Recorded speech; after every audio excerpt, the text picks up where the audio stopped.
Hello po, tita. Oh. Pwede ba kita interview? Pwede. Okay, anong pangalan ni tita?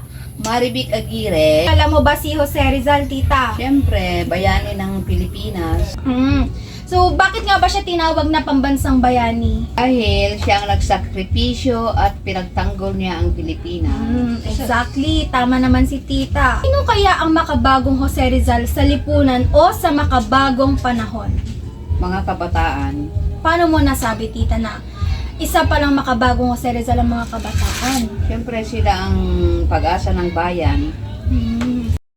Thank you, tita. Dahil isa pala kami, pala si Jose Rizal, mga kaming kabataan. Na-appreciate ko yun. Thank you so much for this interview, tita. Sige. Ate, pwede mag-interview? Pwede. So, anong pangalan ni ate?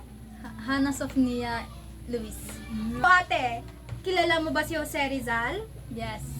Bakit ba siya natawag na pambansang bayani ng Pilipinas? Tingnan natin si Rizal na isang matalino at magaling na manunulat. Dahil sa sakripisyo niya, napatunayan natin na siya ay isang bayani. Sino nga ba sa tingin mo ang makabagong Jose Rizal sa lipunan o sa makabagong panahon?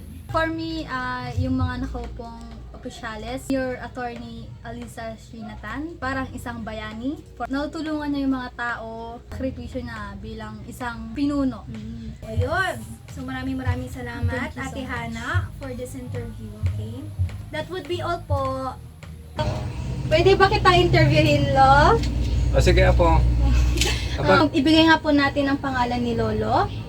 Ay, ako si Carlo Aguirre. 71 years old ko na ngayon. Talaga dito ako pinanganak talaga sa Victory Norte. Yes, Santiago po, taga Santiago. Isa Santiago. po siya mamamayan ng Santiago.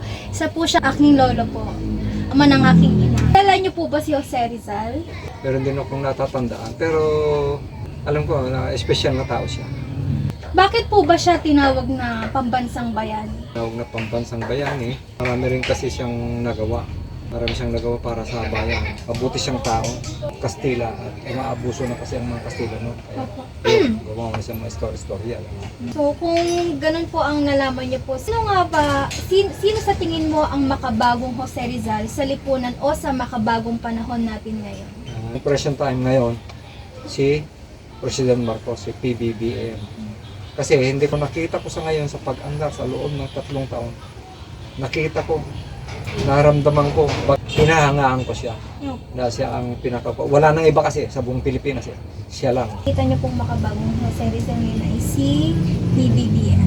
So, yun lang si po, PBBM maraming talaga. salamat po, Lolo.